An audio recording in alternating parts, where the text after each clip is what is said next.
It was 7:43 p.m. on a Thursday, September 14th, when Madison's voice sliced through the din. "Jesus, Helen, are you really going to eat all that again?" Her words hung heavy over the table, freezing 12 guests mid-conversation. The roasted chicken and buttered beans suddenly tasted sour.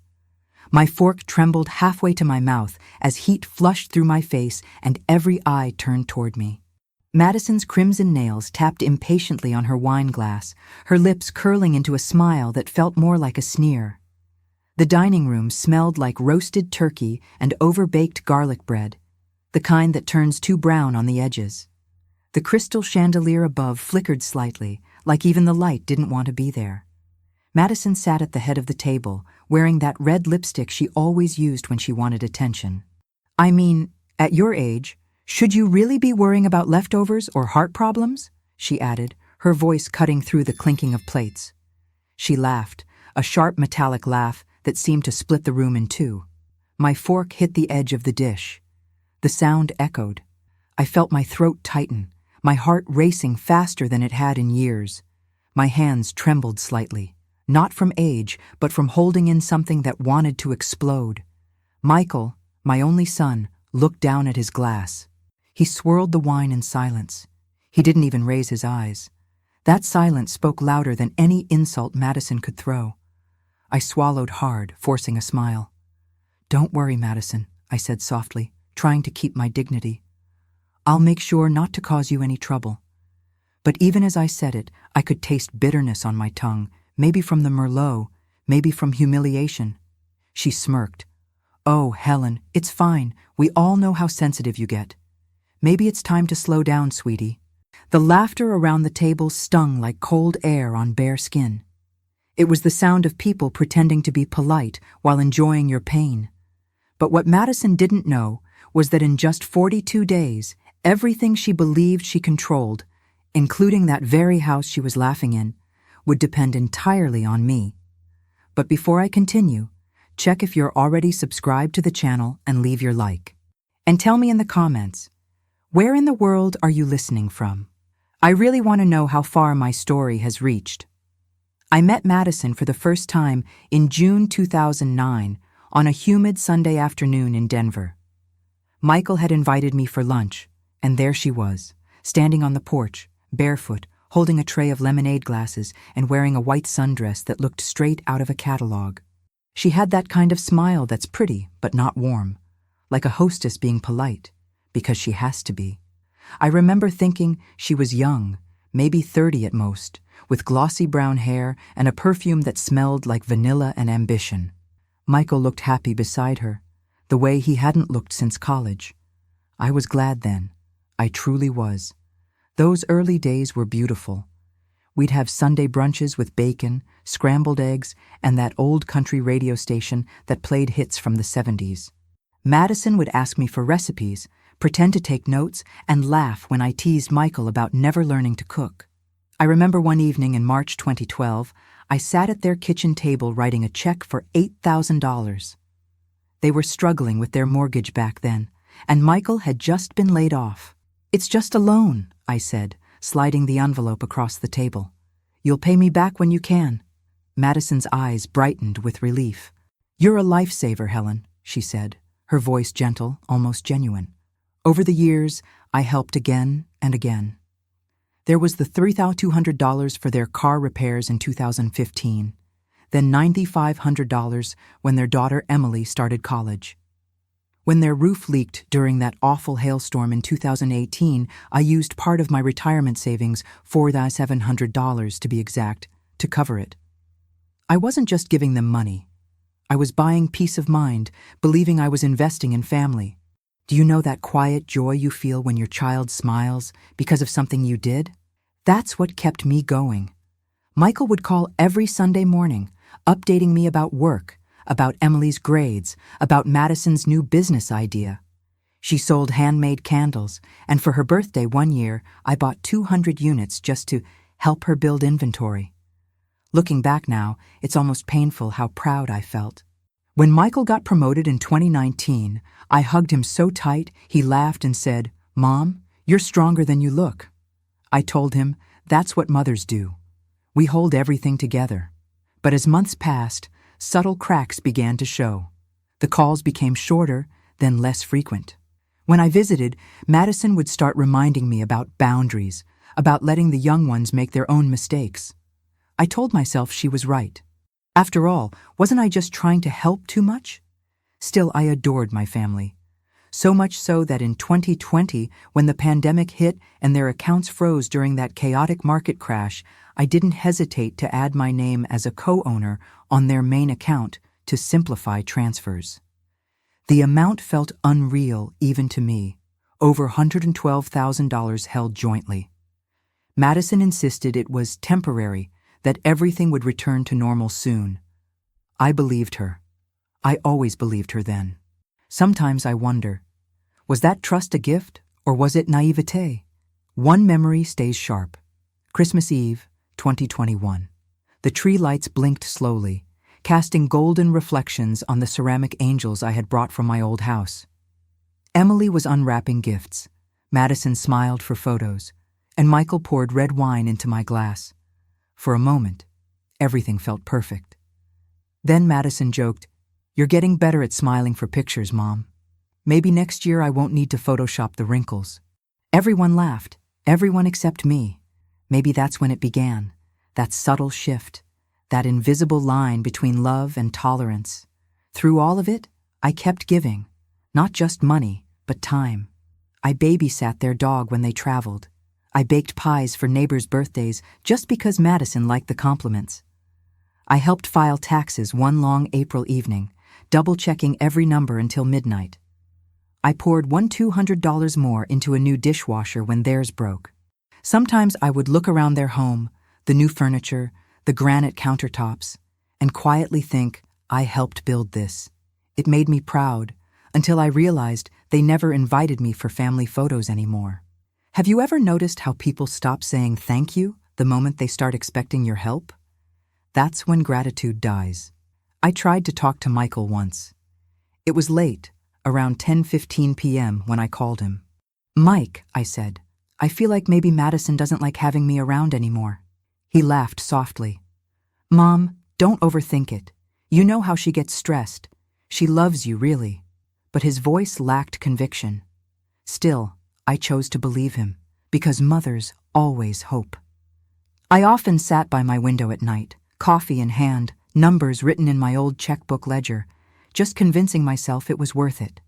Every dollar, every weekend visit, every insult I brushed aside. Family always pays back, I told myself. But even as I said it, something deep inside whispered, but what if they don't? And yet, despite the small signs, the tone of Madison's voice, Michael's avoidance, the missed birthdays, I stayed silent. Blind loyalty can be quieter than fear. But I didn't notice when things began to turn. When small slights turned into sarcasm, and sarcasm turned into cruelty. I thought I was being patient. I thought I was being wise. But I didn't realize when everything started to change.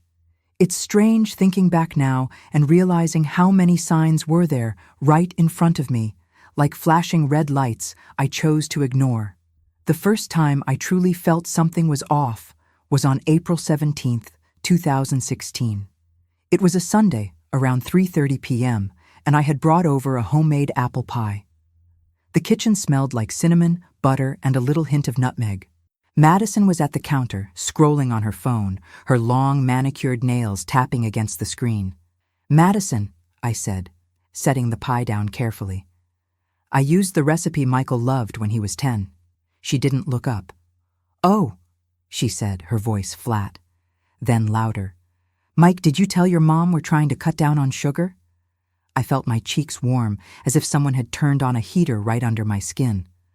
"I can make something lighter next time," I added quickly. She finally glanced at me, her eyes briefly landing on mine before sliding away. "Yeah, maybe next time, Helen. We're really trying to be healthy here." She smiled, but it didn't reach her eyes. Michael walked in, rubbing his hands together. "Pie smells great, Mom," he said. Madison shot him a look. "We just talked about this, babe." I laughed awkwardly. "Don't worry, I'll take most of it back with me." I cut everyone the smallest slices I could manage. As I washed the dishes later, feeling the warm water running over my hands, I told myself, she's just trying to watch her weight, that's all. But still, something in her tone stayed with me. The second incident came a few months later, on August 9, 2016, at around 7:05 p.m. We were at a small Italian restaurant to celebrate Michael's first promotion. The place had dim lighting, and the smell of tomato sauce and garlic hung thick in the air. When the bill arrived, just under 146 cents, I reached for it out of habit. "This one's on me," I said. Madison's lips tightened for a brief second. Then she gave a little laugh. "Of course it is," she said, not quite under her breath. "You always insist, don't you?" I froze, the leather folder halfway in my hand. "Well, I'm just happy to celebrate you both," I replied. She took a sip of her wine. "Sometimes I wonder if you think Mike can't handle his own responsibilities." Michael shifted in his seat. "Madison," he began. "No, I'm just saying," she continued. "Some moms don't know where to draw the line." The waiter came back just then, and the murmur of other people talking and cutlery clinking suddenly felt louder, like a wave covering everything. I smiled and handed over my card, my hand cold against the black leather. In my mind, I tried to calm myself. She's just stressed about money. She doesn't mean it.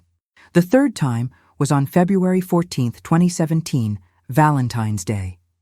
It was 6:10 p.m., and I had stopped by their house with a small gift bag, a framed photo of Michael as a baby, and a gift card for $150 to their favorite steakhouse. The living room was softly lit, with a vanilla-scented candle burning on the coffee table.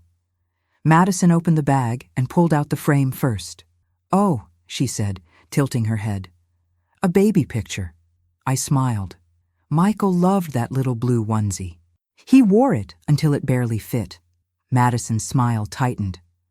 "We were actually going for a more modern aesthetic in here, but maybe Emily will like it for her room." Then she took out the gift card and laughed, this light, dismissive laugh. "You didn't have to give us money again, Helen," she said. "People might think we can't pay for our own dinner." Her words landed like stones in my stomach. "It's just a little treat," I replied. "Something special for you two." Michael came over and hugged me briefly, but it was quick, almost rushed. "Thanks, Mom," he said. Later that night, as I lay in bed staring at the digital clock, it read 11:42 p.m. I replayed her words. People might think we can't pay for our own dinner. Was that how she saw me? As someone who made them look weak? I told myself I was overthinking. After all, wasn't I just trying to be kind? The fourth incident happened on September 3rd, 2018, around 2:20 p.m. in their backyard. There was a barbecue going on, the smell of grilled meat and charcoal smoke hanging in the warm air. Madison had invited some neighbors and her sister Olivia. I was helping in the kitchen, cutting tomatoes, the knife clicking rhythmically against the cutting board.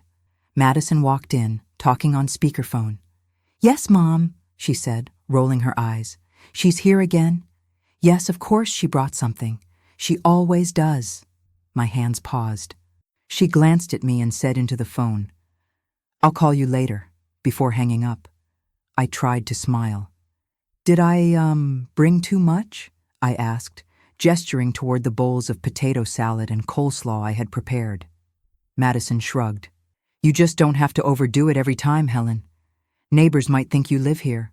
She laughed softly. Her words stung more than she probably realized. "Might think you live here." Michael stepped into the kitchen a minute later, wiping sweat from his forehead. "Smells great in here," he said. I looked at him, trying to find the right words. "Did I overstep by bringing all this food?" He frowned. "What?" "No, of course not. You know we appreciate it." But he didn't say anything to Madison. Not a word. And that silence echoed louder than her comment. A few days later, I met my old friend, Carol Thompson, for coffee at a cafe near my apartment. It was September 7th, 2018, at around 10 a.m. The smell of fresh coffee and baked bread filled the air as we sat by the window. "You look tired, Helen," Carol said, stirring sugar into her cup. "Is everything okay?" I hesitated. Have you ever felt like someone doesn't really want you around, but they still take what you give? She raised an eyebrow. You talking about your son and his wife? I sighed. Madison can be sharp-tongued, but I'm sure she doesn't mean anything by it. Carol set her cup down with a soft clink. What exactly does she say? I repeated some of Madison's comments, trying to soften them, but even softened, they sounded ugly. Carol shook her head. Helen, that doesn't sound like stress. That sounds like disrespect. Have you talked to Michael about it?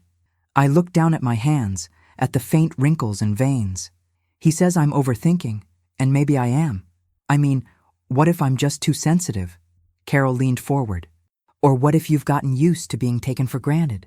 Her question lingered in my mind long after our coffee had gone cold. The fifth incident was harder to ignore. It was April 22, 2019, about 8:55 p.m.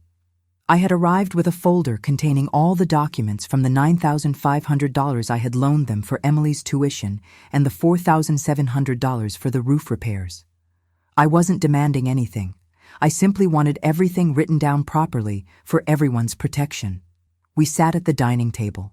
Madison's nails drummed against the wooden surface. So, I began carefully, I asked the notary to prepare a simple contract, just so we're all clear about the amounts and dates. It's nothing complicated. Madison's eyes narrowed. You want us to sign a contract for money you gave us? It's money I loaned, I corrected gently. It's just to keep things organized. She gave a short, humorless laugh. Wow, do you not trust your own son? My chest tightened. It's not about trust. I just want things to be clear. For everyone. Michael looked from her to me. If it makes Mom feel better, we can sign something, he said quietly. Madison turned to him. Seriously, Michael, this is ridiculous. Then she looked back at me. You know, Helen, most parents just help their kids without turning it into a business transaction. The words hit me like a slap. I swallowed. I have always helped. This doesn't change that. Sure, she replied, standing up abruptly. If you want us to sign, we'll sign, but don't expect us to feel grateful for being treated like your clients. I watched her walk away, her heels clicking sharply on the hardwood floor. That night, I sat in my car outside their house for a full 17 minutes before driving off. The streetlight cast a pale yellow glow through the windshield, and I could see my reflection in the rearview mirror. Tired eyes, lips pressed together, a heaviness in my chest. Am I wrong for wanting security? I asked myself. Am I wrong for wanting my sacrifices to be acknowledged? A week later, on April 29, 2019, I had lunch with my neighbor, Linda Morales, at a small diner. As the waitress refilled our coffee cups, Linda asked, So, how's your family? Still helping them out? I told her about the contract. Linda frowned. You put your name on their main account, right? Yes, I said. Back in 2020, when everything got messy with the banks, we added me as a co-holder. It made transfers easier. The account has quite a bit in it. How much? She pressed.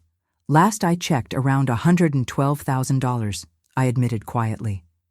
Linda whistled softly. Helen, that's a lot of money. Have you spoken to a lawyer? I shook my head. No, I trust them. It's family. She leaned closer. Just promise me you'll at least talk to someone. You'd be surprised what people are capable of when money's involved. I smiled weakly. They're not like that. But even as I said it, a tiny, unwelcome doubt crept in. The sixth sign came in January 2021, just before everything in the world started changing. It was January 11th, around 4:40 p.m.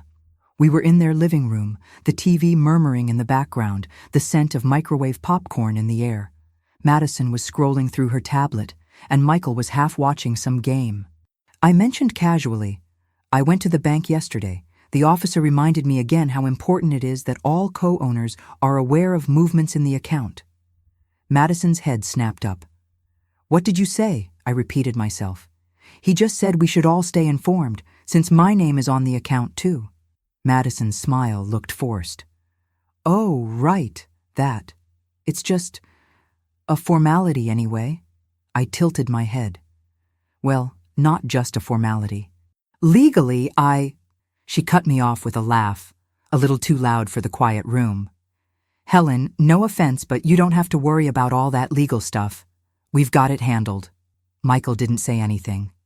He just kept his eyes on the screen. Later, as I washed my hands in their bathroom, the water warm, the soap smelling like lavender, I stared at my reflection again. Why does she act like I'm a nuisance whenever I bring up anything serious? I wondered. Maybe you've been there too, noticing little things, feeling that knot in your stomach, but telling yourself, it's nothing, it's family, it'll get better. The seventh and hardest sign to ignore came on June 19, 2021 at 1:15 p.m. during a small family lunch for Father's Day weekend. The dining room was bright, sunlight streaming in through the windows, the smell of roasted chicken and herbs filling the air. Madison poured herself a glass of white wine and said, "You know, Mike, once we get that bonus in October, we should think about redoing the kitchen, maybe knock down this wall." I chuckled. "Just don't make it too modern. I like this wall. It feels cozy." She glanced at me, then looked at Michael. "By October, the account will be in better shape anyway," she said. "Right now, with all the shared access, it's a bit complicated." My fork hovered over my plate. "What do you mean, shared access?" I asked. She blinked slowly. "I just mean, the more people on an account, the more opinions there are, right?" Michael cleared his throat. "Madison," she continued anyway, "once we streamline everything, decisions will be easier." Then she looked at me with a small, cool smile. "You don't want to worry about all that paperwork in your late 60s, do you, Helen?" Something shifted inside me then, like a gear finally catching. "What do you mean by streamline?" I asked, my voice calm but firm. She shrugged. "Just making things simpler. You know, for us, for our future plans." The room suddenly felt too warm. I could hear the faint hum of the refrigerator, the tick-tick-tick of the wall clock counting the seconds. Michael put his fork down. "Madison, drop it," he muttered. But she had already said enough. That night, I sat at my kitchen table, the clock reading 10:03 p.m., a cup of chamomile tea cooling untouched beside me. I opened my old ledger, looked at every number, 8,000, 3,200, 9,500, 4,700, 1,200. I added in my head, realizing the total was well over $26,000, not counting all the little things. And for the first time, I asked myself out loud, what if Carol and Linda are right? What if I'm not just being sensitive? What if I'm being used? Have you ever had that moment when a fog lifts and you see everything more clearly, but you still don't want to accept it? I went to bed that night with a tightness in my chest and a question echoing in my mind. What I discovered later would prove that those small comments, those silences, those looks, they weren't just accidents or stress. They were signs, warnings, and I had ignored almost all of them. What I found out afterward didn't just change how I saw Madison and Michael. It changed everything about how I saw myself. If the signs I ignored were small cracks, what came next was the earthquake that split everything open. It really started to crumble on October 10th, 2021, a Sunday afternoon at around 2:45 p.m. The sky was gray, heavy, like it couldn't decide whether to rain or not.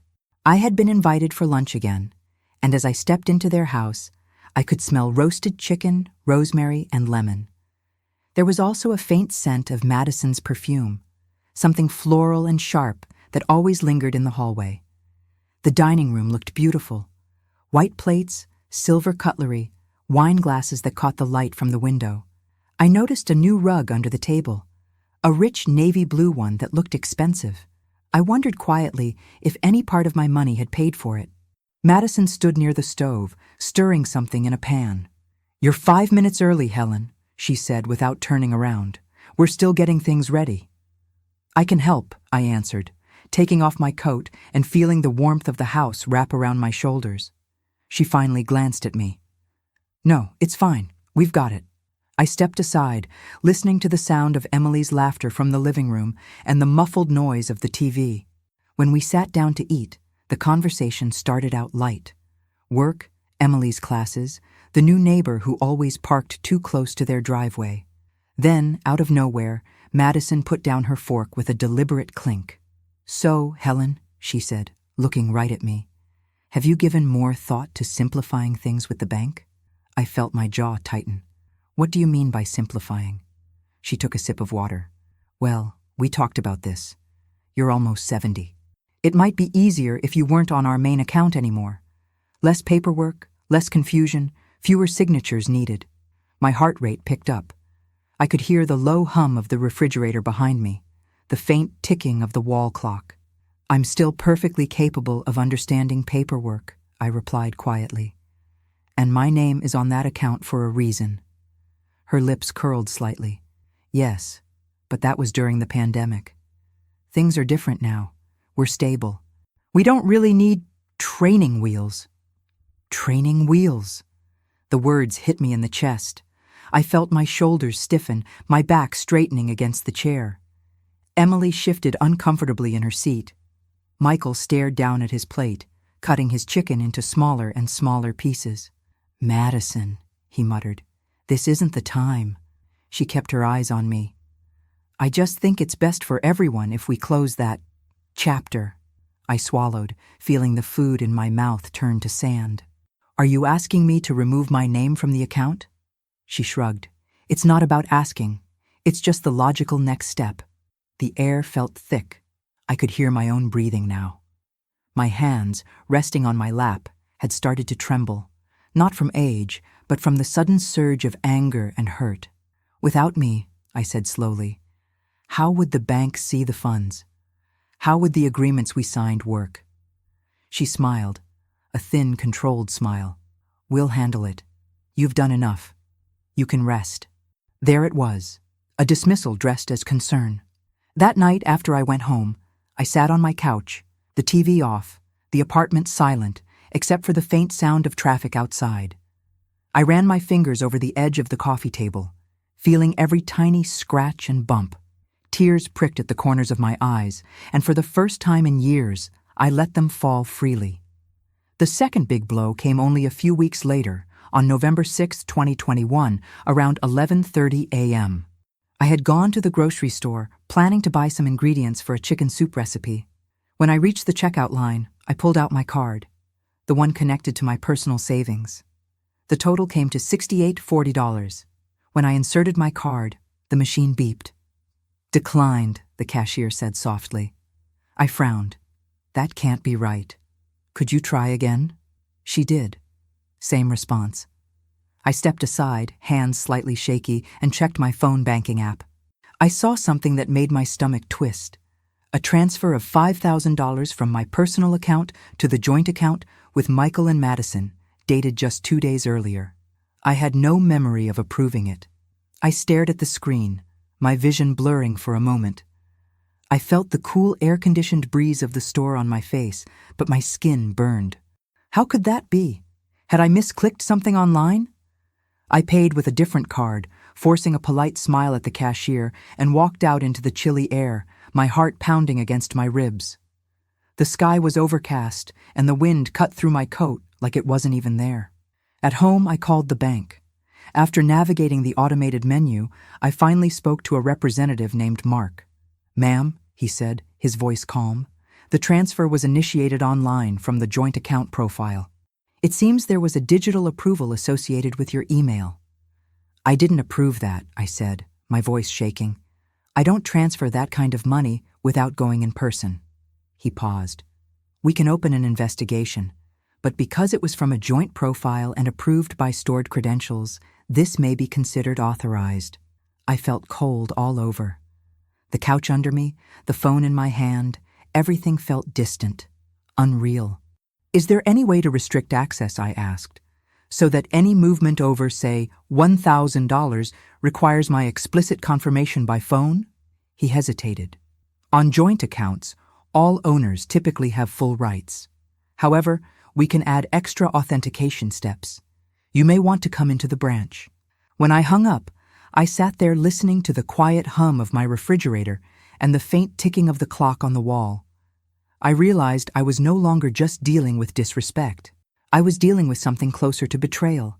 The third major moment came on September 14th, 2021, the night of that infamous dinner, the one at 7:43 p.m. on a Thursday, when Madison publicly called me useless and mocked the way I ate.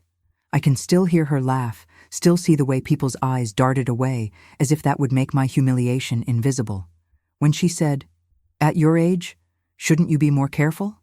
Something inside me shattered. But something else also woke up. That night, after everyone had gone home and the dishes were stacked in the sink, I stood alone in my small kitchen at 11:15 p.m. The overhead light buzzed softly. My hands rested on the cool edge of the counter.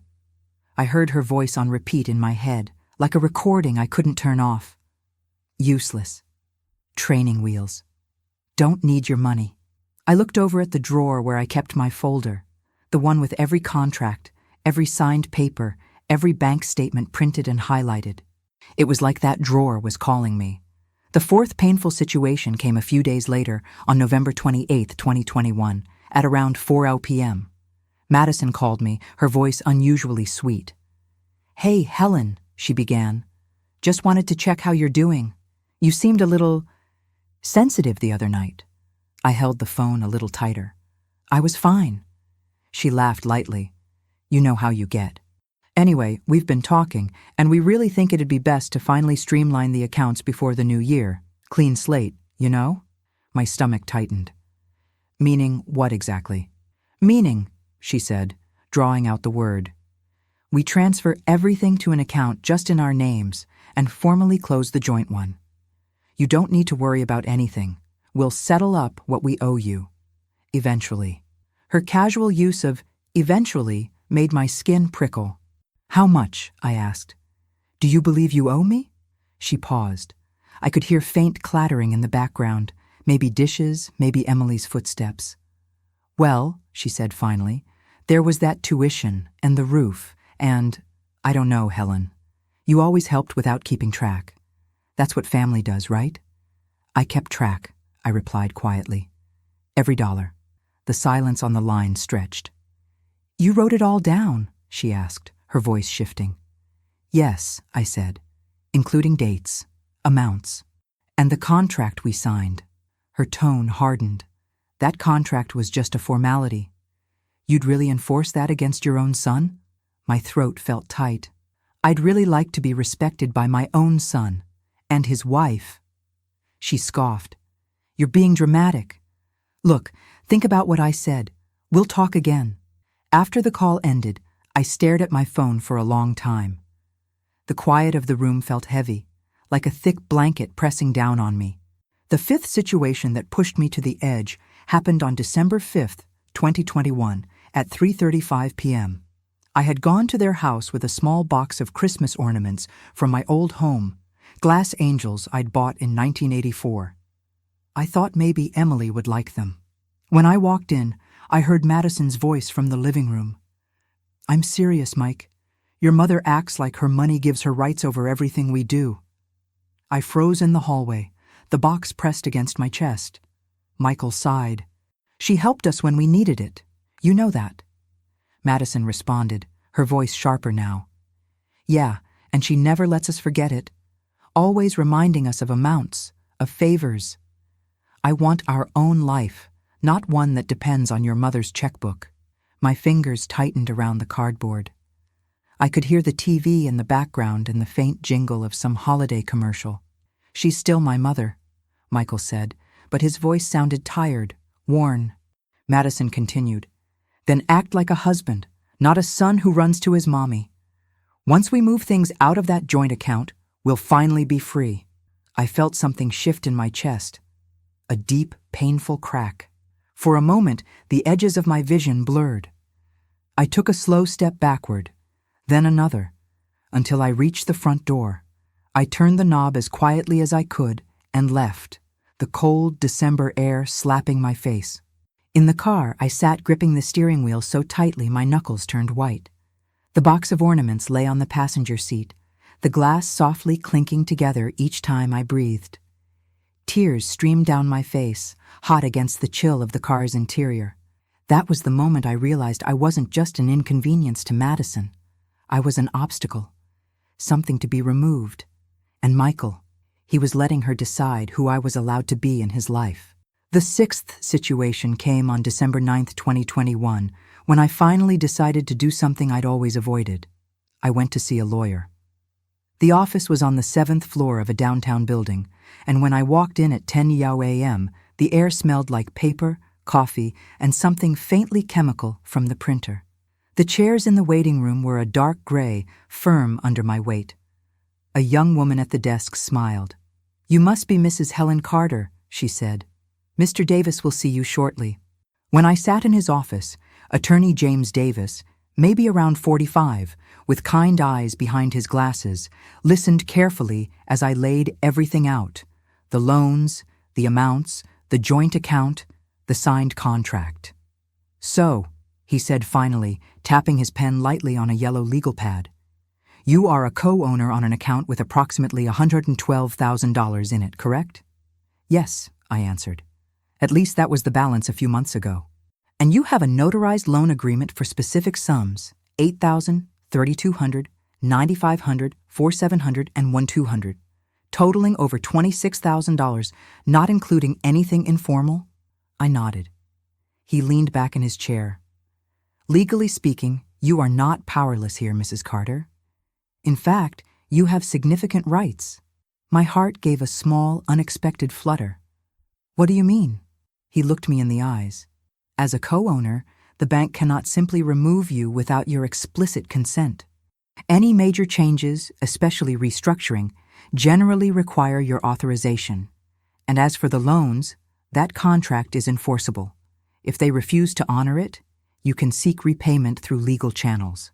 I felt a strange mixture of relief and sorrow wash over me. I never wanted this to turn into a fight. He nodded slowly. "Most people don't. But you also don't have to let yourself be erased. You are within your rights to protect what's yours." His words echoed inside me. You don't have to let yourself be erased. When I left the office, stepping back out into the cold air at 11:20 a.m., I noticed the way the wind stung my cheeks, how the sun reflected off a nearby car's windshield, making me squint. For the first time, I didn't feel just like a victim. I felt like someone holding a key she'd forgotten she had. The next major event was on December 14th, 2021, at around 7:30 p.m. Madison had invited me over again, maybe out of habit, maybe out of performance. The house was decorated for Christmas, with white and gold ornaments on the tree and a scent of cinnamon from a candle burning on the mantel. We sat at the table, the four of us. Emily chatted about her classes, and I smiled, genuinely happy to hear her talk.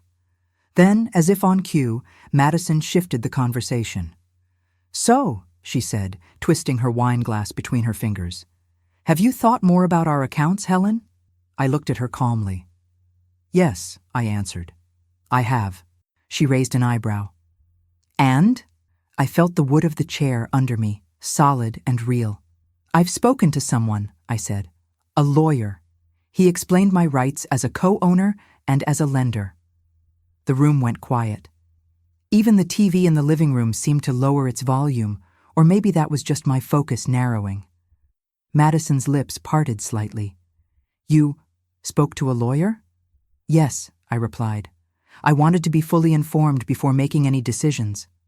Her voice sharpened. "So now you're threatening us?" I shook my head. "No, I'm protecting myself. There's a difference."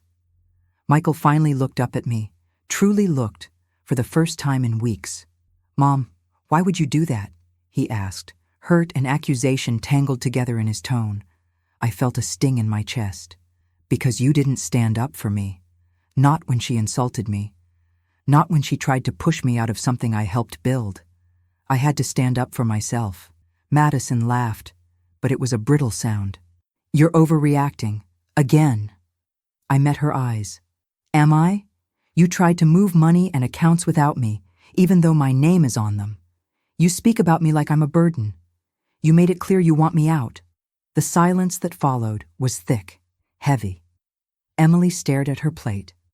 Michael looked torn, like a man standing between two burning bridges. In that moment, sitting at that table, I felt something inside me settle. I realized I couldn't go back to pretending everything was fine. That was the exact moment I decided to act. Not out of revenge, but out of self-respect. Later that night, back in my quiet living room at 10:02 p.m., I sat with a cup of tea in my hands, the ceramic warm against my palms. A part of me grieved the family I thought I had, the son I thought would always defend me. Another part of me, though, felt something else, a growing, steady strength. Because now I knew the truth. I knew where I stood, what I was owed, and what I could do. And as the days moved toward the end of the year, I sensed that a breaking point was coming. I could feel it in the way Madison's voice grew tighter on the phone, in the way Michael avoided real conversations, in the way the bank's automated messages started popping up more frequently. By then, I had no idea just how quickly everything was going to turn. It was during one of those nights, staring at my folder of documents, that I noticed a detail I had overlooked before. A clause, a number, a small line that would change everything about how much power I really held. It was then that I realized I wasn't just a co-signer or a helpful mother. I had more control than they ever imagined, and it was when I discovered that everything changed course. I always thought power belonged to the loudest person in the room, the one whose voice rose above everyone else's, whose words left people stunned into silence. For years, that person was Madison, but I was wrong. My power wasn't in how loud I could be. It was in what I had quietly signed, quietly kept, quietly documented. A few days after that tense dinner in mid-December, I sat at my small kitchen table at 9:18 p.m., the overhead light casting a yellow circle over the papers spread out in front of me. I had my glasses on, a pen in my right hand, and a cup of lukewarm tea to my left.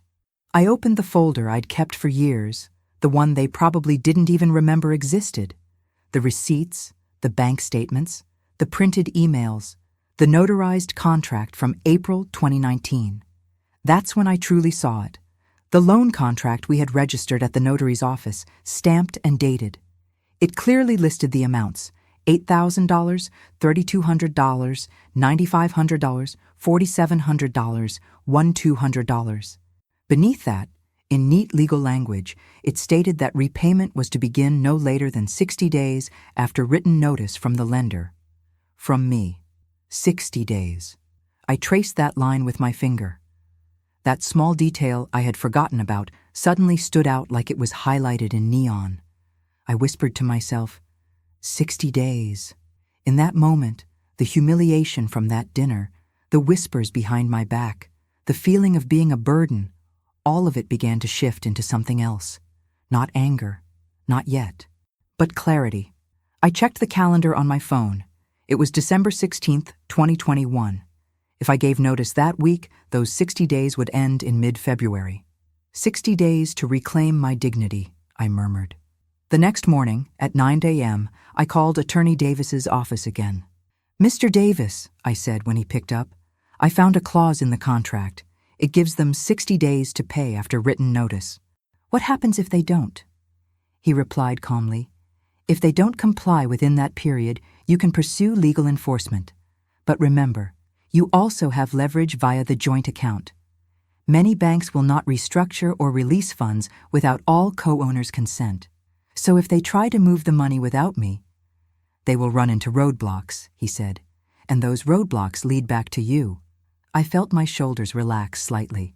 What if I don't want to blow everything up? What if I just want them to respect me? He paused. "Sometimes, Mrs. Carter, people only respect what they realize they can lose." That sentence stayed with me like an echo. That afternoon, I printed 2 letters. Each was exactly 2 pages long. One was a formal notice demanding repayment of $26,600 within 60 days, referencing the contract and listing every amount. The other was directed to the bank, requesting that no major withdrawals, transfers above $1,000, or account restructuring be approved without direct verbal confirmation from me. There were 60 days left, I whispered as I folded the letters and slid them into their envelopes. 60 days until they learn who they've been underestimating. On December 18th, 2021, at around 11:05 a.m., I walked into the bank branch. The air inside smelled like paper, toner, and that faint metallic scent of coins. The floor was a polished, light gray tile that reflected the fluorescent lights from above. A middle-aged banker named Susan greeted me. "How can I help you today, Mrs. Carter?" I handed her the letter. "I want to make sure this is attached to my account profile," I said. "And I want confirmation in writing that any restructuring or closure requires my consent and presence." She read quickly, her eyes moving behind her glasses. "You're requesting additional authentication for transactions above $1,000 and confirmation calls for any structural changes. We can absolutely note that." "Does my son or daughter-in-law know about this process?" I asked. "Not unless you choose to tell them," she replied gently. "As a co-owner, you are entirely within your rights." Again, that word, rights. I left with a printed confirmation, the paper crisp in my hand. As I stepped out into the cold December air at 11:40 a.m., I felt something I hadn't felt in months, grounded. Not floating in confusion, not sinking in shame, grounded. 48 hours later, it was time to send the other letter. On December 20th, 2021, at 3:15 p.m., I walked into the post office. The smell of cardboard, ink, and tape filled the small space. I sent the repayment notice by certified mail to Michael and Madison's address. The clerk stamped it, and I watched the red mark appear on the white envelope. 60 days, I reminded myself as I stepped back outside. There were 60 days left. In the days that followed, something inside me began to transform. For years, I had walked into their house feeling smaller, like I had to apologize for taking up space. Now, each time I glanced at my copy of that letter, I felt just a little taller, like I was finally stepping into my actual height. I began to take small actions I had avoided. I updated my personal will at 4:30 p.m. one afternoon, noting clearly what I wanted to happen to my remaining savings. I made a list of all the accounts where my name appeared and checked each one carefully, like a detective reconstructing a crime scene. I started going on short walks every morning at 8 a.m., feeling the cold air on my face, the crunch of small bits of gravel under my shoes, the gentle strain in my legs as I climbed a small hill near my building.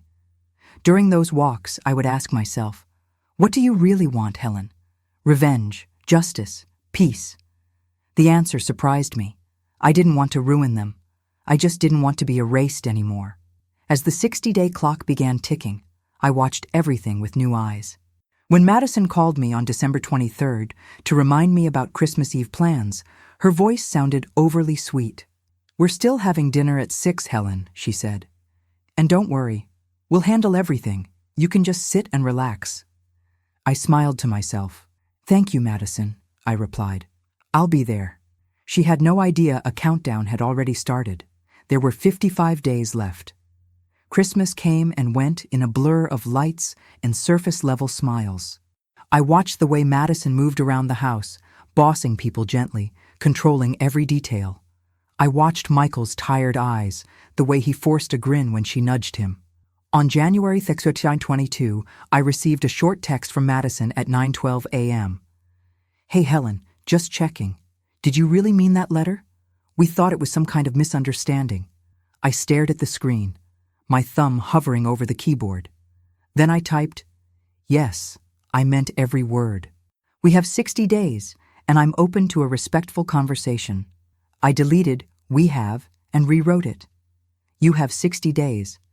Then I hit send. There were 44 days left. From that moment, things began to accelerate. Within a week, the bank's new protocols started causing friction. I received 2 calls from the branch on January 9th, the first at 10:22 a.m. and the second at 3:47 p.m., asking to confirm whether I had approved certain transfers. Each time, I calmly said, "No, I did not. Please decline and note my refusal." I could imagine the frustration simmering in Madison's kitchen when she discovered the blocked transactions. The first time, the transfer attempt was for $4,500. The second time, for $7,200. They were trying to move money, probably thinking I would stay as passive as I had always been. But I wasn't that woman anymore. On January 15, 2022, at 5:30 p.m., my phone rang. It was an unknown number. When I answered, I heard a polite male voice introduce himself as a manager from their bank branch. "Mrs. Carter," he said, "I'm calling to clarify some conflicting instructions related to a joint account ending in 4721. "Yes," I replied. "That's the account I share with my son. We've received requests from the other co-owners to restructure the account and move a large portion of the balance into a new account," he said. "However, due to the restrictions you've placed and your refusal to authorize, we are unable to proceed." My heart beat just a little faster. "Are they aware of that?" "They will be," he answered. "We will inform them that without your explicit consent, those changes are not possible." In that moment, a picture formed in my mind. Madison's face when she learned that her plans were blocked because of me. The woman she called useless, suddenly standing between her and their financial comfort. I ended the call, sat down slowly, and felt something like quiet satisfaction spread through my chest. Not joy, this wasn't joyful, but a sense of balance reasserting itself. There were 35 days left. As the days passed, their attempts to reach me became more frequent. Madison's texts shifted from polite to pushy. "Can we talk?" At 10:05 a.m. one day.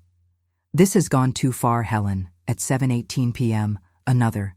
"You're hurting your own son."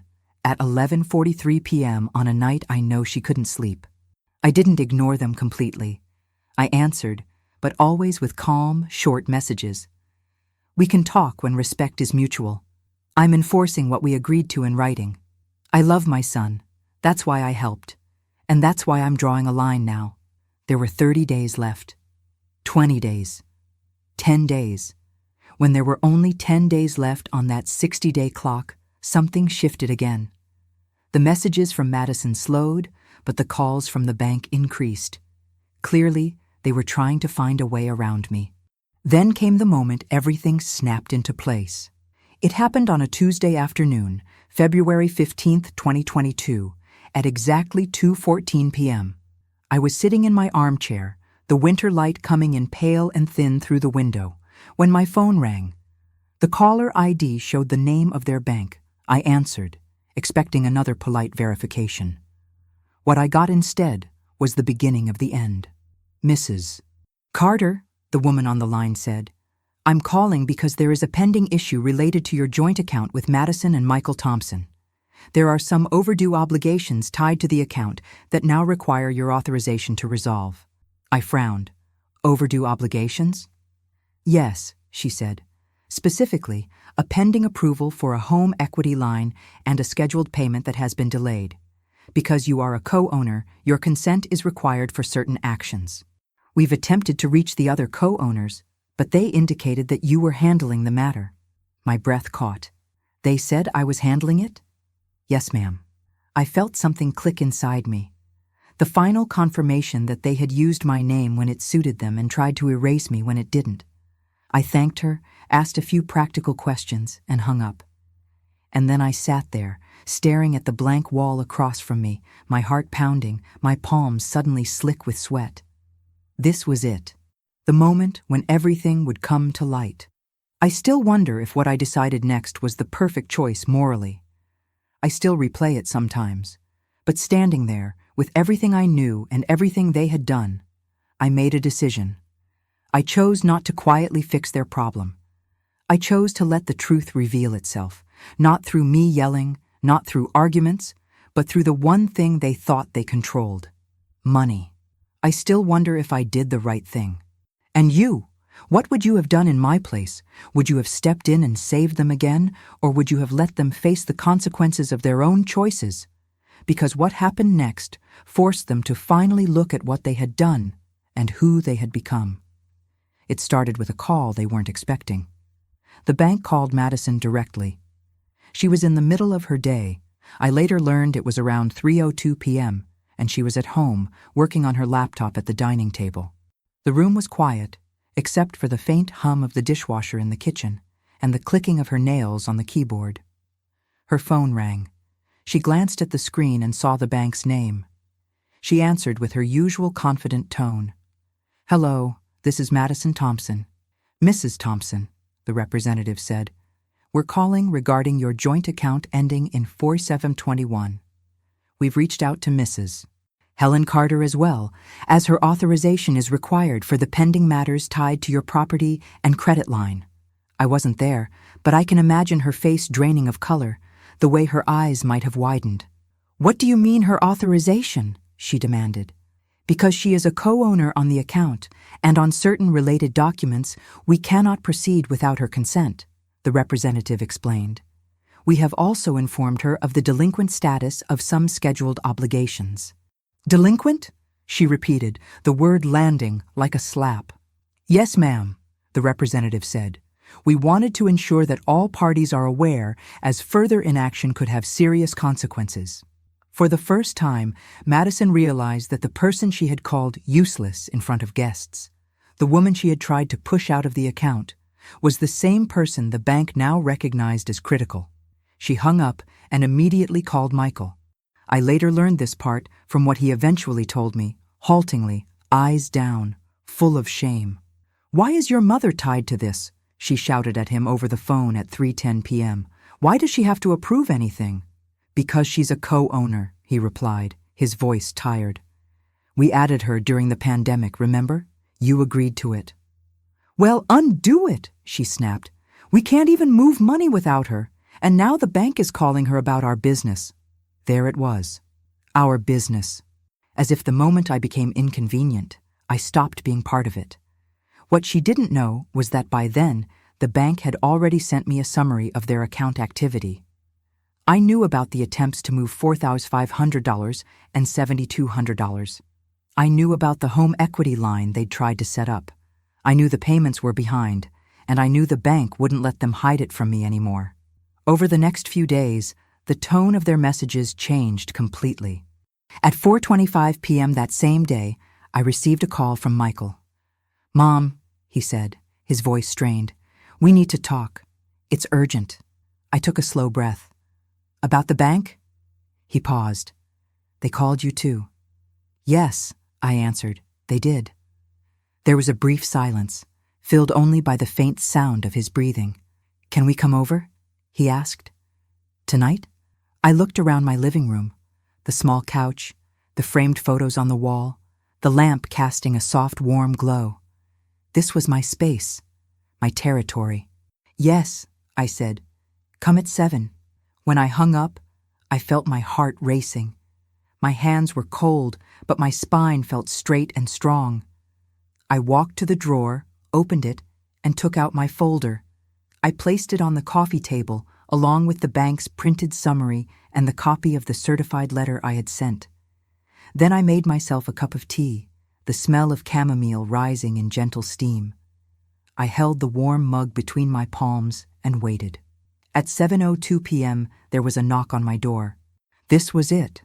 This was the day of truth, and nothing between us would ever be the same after what was said in that room. I still wonder if I did the right thing. And you? What would you have done in my place? When I opened the door at 7:02 p.m., the hallway smelled faintly of old wood and the lemon cleaner I'd used earlier that afternoon. The light from the ceiling fixture spilled onto the faces of my son and my daughter-in-law. Michael looked older than his 42 years right then. His shoulders were slightly hunched, his dark hair a little messier than usual, his brown eyes tired. Madison stood beside him in a long beige coat, her hair perfectly styled, lipstick precise, but there was a tightness around her eyes that makeup couldn't hide. Come in, I said, stepping aside. They walked into my small living room, taking in the familiar beige couch, the wooden coffee table, the framed photo of Michael at age 5 on the wall. The lamp in the corner gave off a warm, soft light.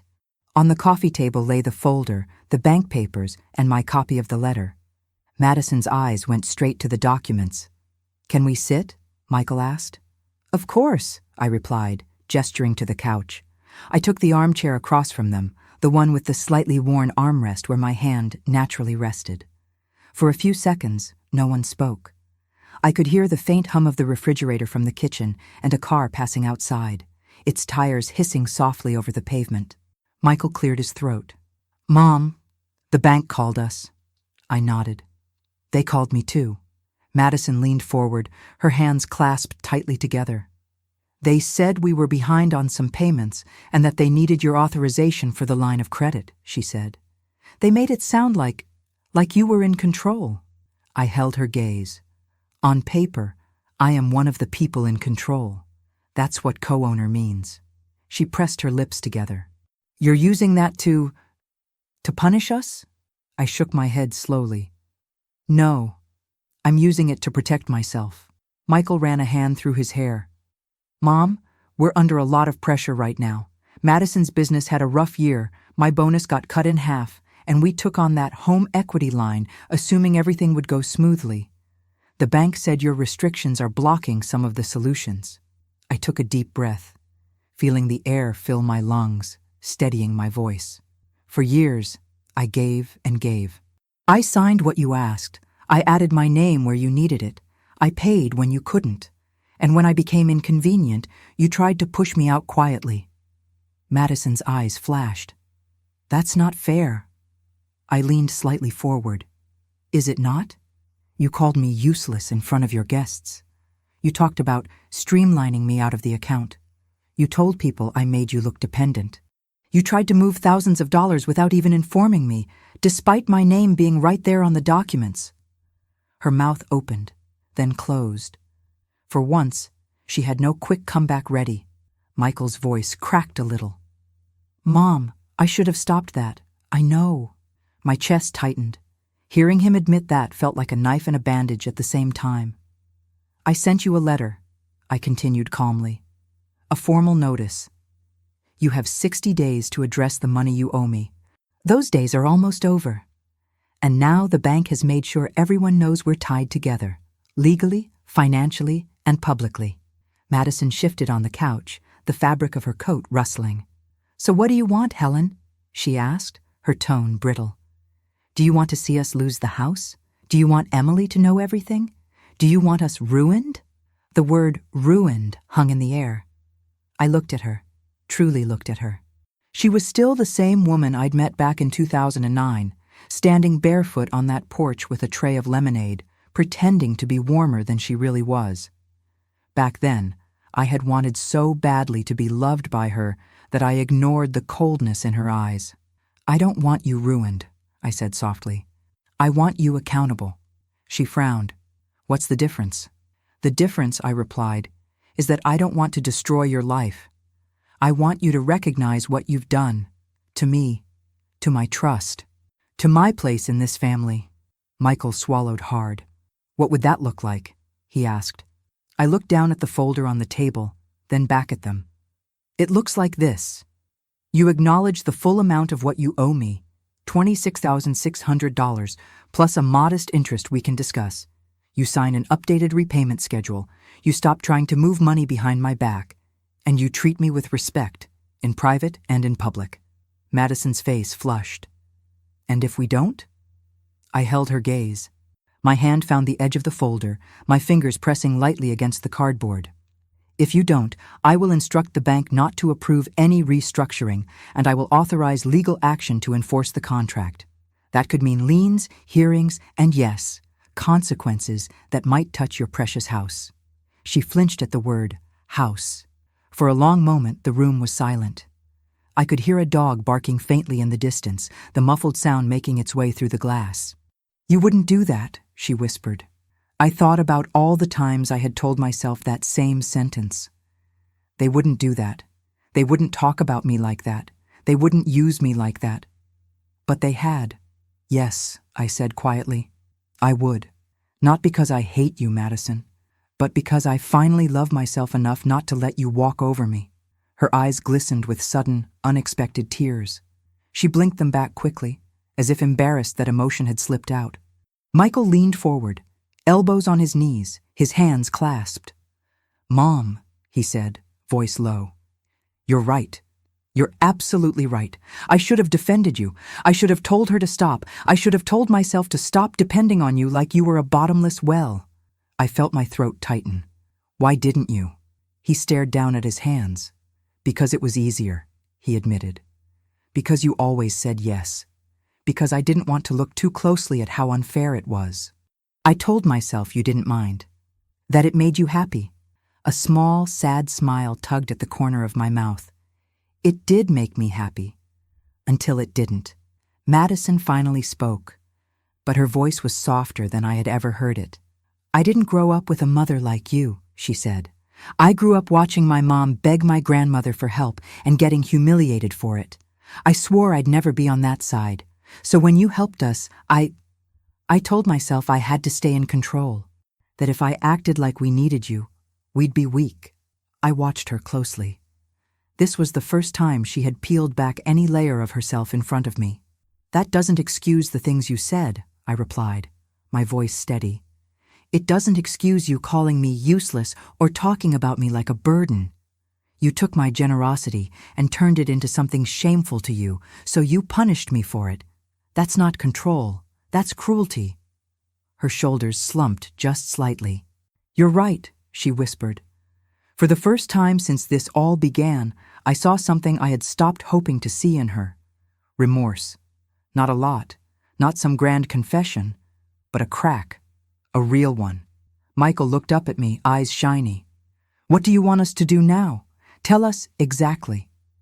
I took a breath and laid it out. First, I said, you will write and sign a new repayment agreement in front of Attorney Davis. A realistic schedule, but a firm one. No more eventually. We'll factor in a small interest rate. Nothing abusive, but enough to reflect time and responsibility. Second, you will call the bank, with me present, and acknowledge that no major action on that account can move forward without my explicit consent. No more trying to find a loophole. Third, I continued, you will apologize, not just to me here with the curtains closed. You will apologize in front of Emily, in front of the people who heard you humiliate me. I'm not asking for a public spectacle, but I won't carry your shame in silence anymore. Madison's eyes widened. You want us to tell Emily? Yes, I replied. Because she's not blind. She's seen the way you talk to me. She deserves to know it was wrong. Michael nodded slowly. Okay, he said. Okay. Madison looked at him, then at me. And if we do all that, you won't let the bank come after the house? I paused, weighing my next words carefully. This was the moral crossroads, the point where my decision would shape not just their future, but mine. I won't pull every lever at my disposal, I said. I will ask the bank to work with us, not against you. I will support restructuring that protects your home, as long as my rights and my repayment are respected. But if you betray this agreement again, I won't stand in the way of consequences anymore. She swallowed, her throat moving visibly. You're serious, she murmured. Very, I replied. Silence settled again. This time it felt different, less like a battle line, more like a line being redrawn. Finally, Madison took a deep breath. I'm sorry, Helen, she said, the words sounding strange in her mouth, like a language she wasn't used to speaking. For what I said at the dinner, for the names, for acting like you were just a wallet we were ashamed of. I was wrong. The room seemed to vibrate with the weight of those words. Michael's voice shook. I'm sorry too, Mom, for staying quiet, for letting you stand there alone at that table while I pretended not to hear, for every time I let her talk about you like you were less than what you are. Tears blurred my vision. I blinked, feeling one slip down my cheek, warm against my skin. Thank you, I said softly. That doesn't erase everything, but it matters. In the weeks that followed, things didn't magically become perfect. Life rarely works like that, no matter how much we wish it did. But things did change. Concrete things. We met with Attorney Davis on February 21st, 2022, at 3 p.m. They signed the new repayment agreement committing to monthly payments of $550 until the full $26,600 was repaid, with a modest 3% annual interest added. The document was notarized, stamped, and filed. We called the bank together on speakerphone at 4:15 p.m. that same day. I heard Madison's voice, steady, measured, confirm to the representative that she understood my consent was required for major account changes, and that she would no longer attempt to move large sums without my knowledge. Over the following months, The payments actually arrived. On the 5th day of each month, like clockwork, $550 appeared in my account. The first time I saw it, I stared at the screen for a full minute, feeling something heavy and invisible lift off my shoulders. Not because of the money itself, but because of what it represented. Acknowledgement. As for the home equity issue, the bank worked with them to restructure the obligations. There were some tense meetings, some difficult calls, but in the end, they kept the house. Not because I rescued them unconditionally again, but because this time we negotiated as people on equal footing. Our relationship didn't turn into a fairy tale. Madison didn't suddenly become a warm, affectionate daughter-in-law who baked cookies and called me Mom with tears in her eyes. That's not how real people change. But she did grow quieter around me for a while. Not cold, just careful. She started saying thank you again in small ways. When I brought over a dessert one Sunday in May 2022, she didn't make a comment about sugar or boundaries. She simply said, "Thanks, Helen. Emily loves your apple pie." Michael and I slowly rebuilt something that had been cracked for years. He began stopping by my apartment alone sometimes, just him, at 7:30 p.m. after work, wearing his wrinkled shirt and tired smile, asking, "Do you have coffee?" We'd sit at the small kitchen table, the clock ticking softly on the wall, and he'd tell me about work, about Emily, about the things that scared him. Once, in August 2022, he said, "I used to think being a good husband meant siding with my wife no matter what. Now I know it also means not letting her turn me into someone I don't recognize." I nodded, feeling both proud and sad. "Being a good son," I said, "doesn't mean never needing your mother. It means not using her and not abandoning her." Our conversations became more honest after that, less decorated, more real. And Emily, sweet Emily. She came to my apartment one afternoon at 2:10 p.m. in September 2022, holding a small bag with my favorite chocolate-covered almonds. "Grandma," she said, sitting on my couch, "Mom and Dad told me a bit about the money stuff. Not all the numbers, just that you helped a lot and that they weren't fair to you." My heart beat faster. "How do you feel about that?" I asked. She shrugged gently, her brown hair falling over one shoulder. "I feel like I knew it," she replied. "I saw the way Mom talked to you sometimes. I didn't like it, but I didn't know what to say." I smiled sadly. It's hard to speak up when adults are wrong. She looked at me, eyes steady. "I just want you to know I don't think you're useless. I think you're the reason we even have this life." Tears stung my eyes again. "Thank you, honey," I whispered. "That means more than you know." So where does that leave me now, at 69 years old, sitting here telling you this story? My savings are safer now. There is a clear plan in place for what is owed to me. I am no longer blindly attached to accounts where my name is used, but my presence is unwanted. I still live in my modest apartment, with its beige couch and slightly wobbly dining chair. But when I look around now, I don't see what I sacrificed and lost. I see what I protected and reclaimed. Madison and I are not close, but we are civil. She knows there are lines she cannot cross anymore without consequences. And sometimes, in her quieter moments, I catch glimpses of a woman who is still learning that control doesn't have to mean cruelty. Michael and I are healing, slowly, piece by piece. He still carries guilt in his eyes sometimes when he looks at me, but he also carries something else now: respect. And me? I've learned more in these last few years than I did in the decades before. If you're listening to this and you find pieces of your own life in my story, if you've ever sat at a dinner table swallowing tears while someone you love pretends not to see, this part is for you. Here are the truths this whole ordeal carved into me. First, love without boundaries is not love. It is self-erasure. Helping the people you love is beautiful, but if that help turns you invisible, something is deeply wrong. Second, keeping records does not make you cold. It makes you responsible. Every receipt, every contract, every number I wrote down was not a sign of mistrust. It was the only thing standing between me and being completely wiped away. Third, Silence is also a choice, and often the wrong one. For years, I justified everything. I told myself Madison was stressed, that Michael was tired, that I was too sensitive. But every time I stayed silent, I taught them that their behavior was acceptable. Fourth, it's never too late to defend yourself. I was almost 70 when I finally stood up and said, enough. Maybe you're 55, 63, 72. It doesn't matter. As long as you're still breathing, you can redraw the lines. Fifth, and maybe most important, your worth is not measured by how much you give, but by the fact that you exist. You don't have to buy your place in anyone's life. If they only value you when you're paying, you're not family to them, you're a resource. And resources run out.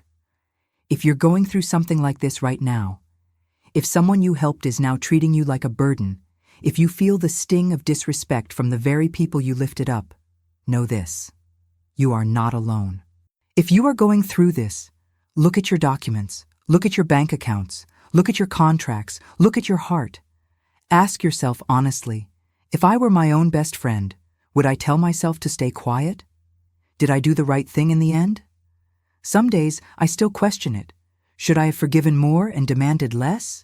Should I have pulled every lever and let the full weight of consequences hit them? There's no perfect answer. Life doesn't give us neat endings with bows on top. What I know is that I can look at myself in the mirror now and not see a woman who let herself be trampled. I see someone who learned to say no more even after decades of yes. And you, what would you have done in my place? Would you have protected them at any cost, or would you have drawn the same line? Tell me in the comments what you think, because your perspective might help someone else who's standing at the same crossroads. If this story touched you, if you saw a bit of yourself or someone you love in it, leave your like so I know it reached your heart. And subscribe to the channel, because tomorrow I'll be bringing another story that marked my life. And maybe, just maybe, it will help you rewrite yours.